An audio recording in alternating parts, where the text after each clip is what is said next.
Specifically, the New York Department of Financial Services' recent greenlist eliminated XRP among the digital assets approved for custody. The issue sparked concerns, given that a federal court in the United States previously ruled that XRP is a digital asset.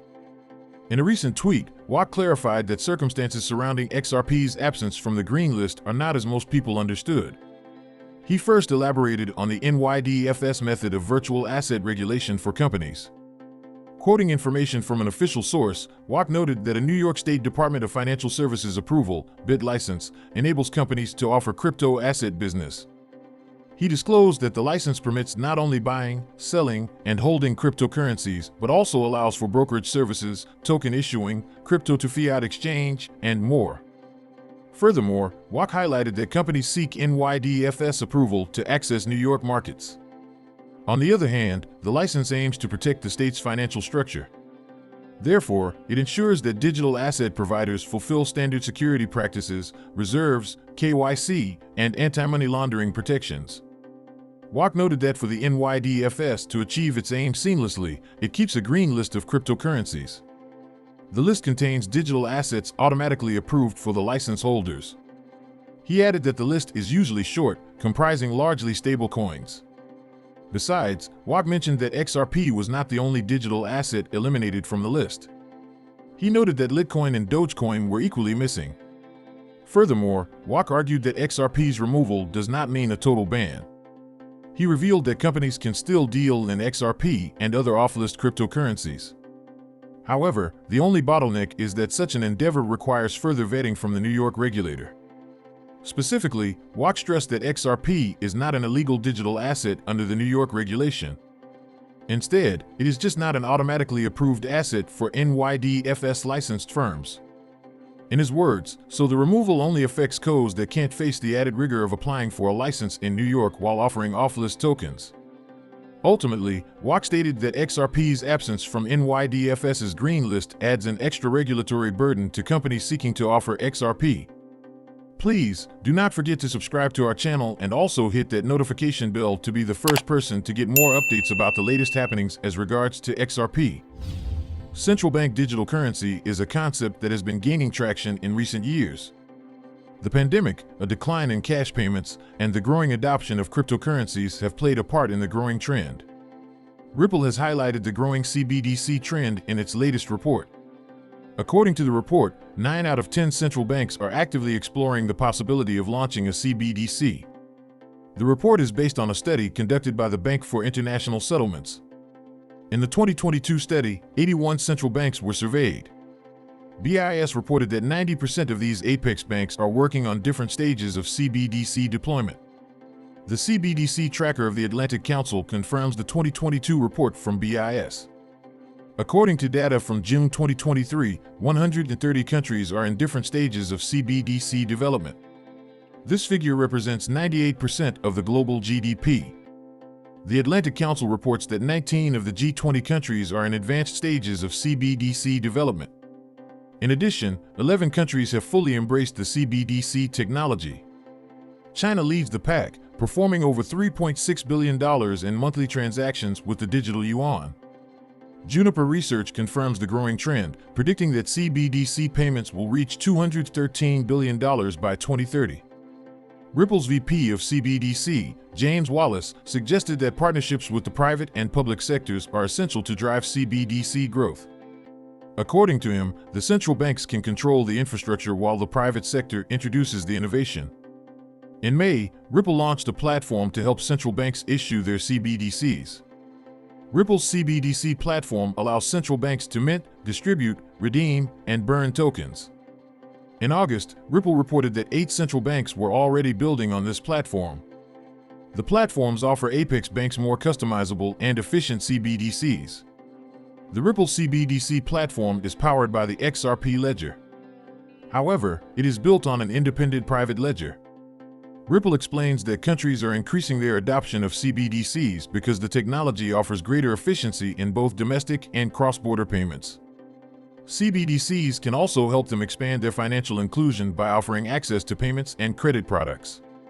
The increasing adoption of CBDCs will also be felt in the private sector. As a result, they have predicted that CBDCs have the potential to reshape the global banking and financial system. Furthermore, according to the report, Tranglo enabled small and medium enterprises to process nearly $1 billion via Ripple's ODL.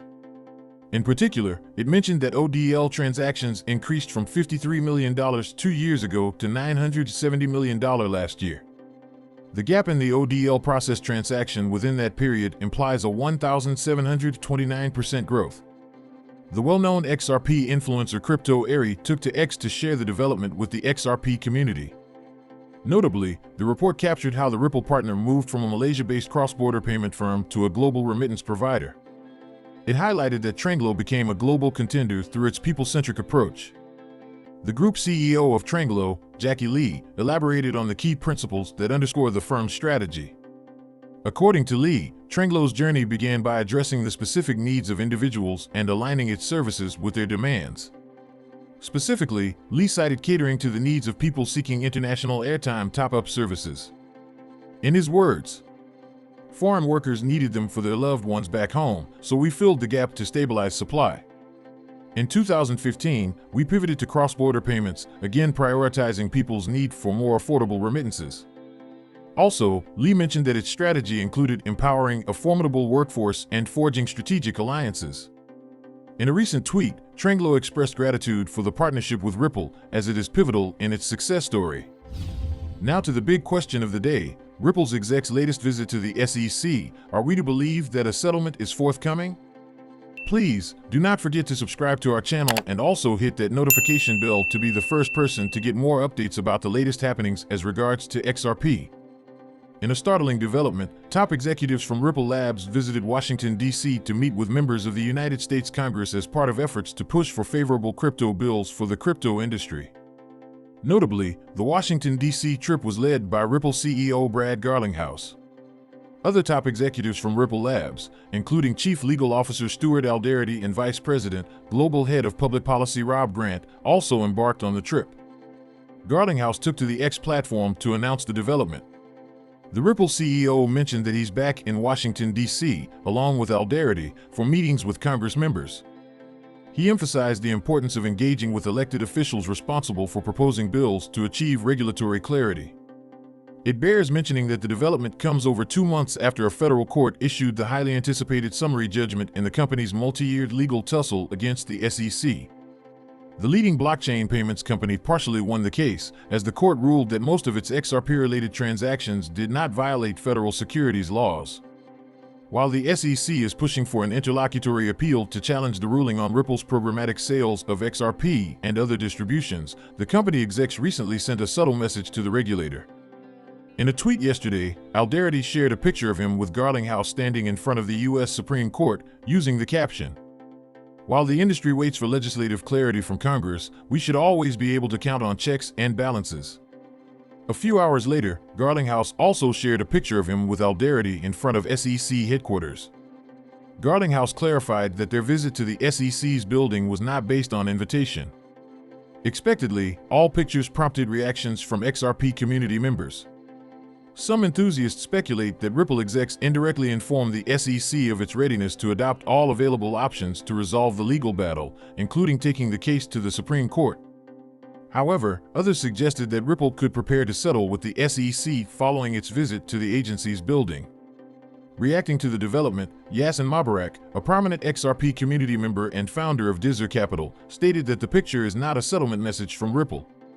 According to Mubarak, the lawsuit between the SEC and Ripple could be heading to the Supreme Court unless the regulator comes back to its senses. Furthermore, another XRP enthusiast named the Bearable Bull hopes that Ripple takes the case to the Supreme Court. Meanwhile, pro-XRP lawyer John Deaton gave unsolicited advice to Ripple execs for the first time. While reacting to the picture of Garlinghouse and Alderety standing in front of the SEC's building, Attorney Deaton said, "Since you were sued only days before Christmas, I suggest you make this picture a postcard that reads, 'Don't blame US,' and send it to Clayton, Hinman, and Gensler this Xmas." Deaton advised. It is worth noting that Ripple has made it clear that it is willing to settle with the SEC or go all the way to the Supreme Court to resolve the lawsuit. The SEC has yet to signal plans for a settlement, as it is currently asking the court to certify an interlocutory appeal. Notably, the SEC has filed the necessary motion for an immediate appeal and expects a ruling from the court. So we come to the end of this video, guys. If you enjoyed it, please make sure you like the video, don't forget to subscribe and hit the notification bell. This really helps me with the YouTube algorithm. Also, you can help enlighten others just like you have been enlightened by sharing this video to as many people as possible. Let's get this news everywhere, guys. If you are a true cryptocurrency fan, don't miss any of our content. See you tomorrow to talk about the latest news that concerns us all as a community.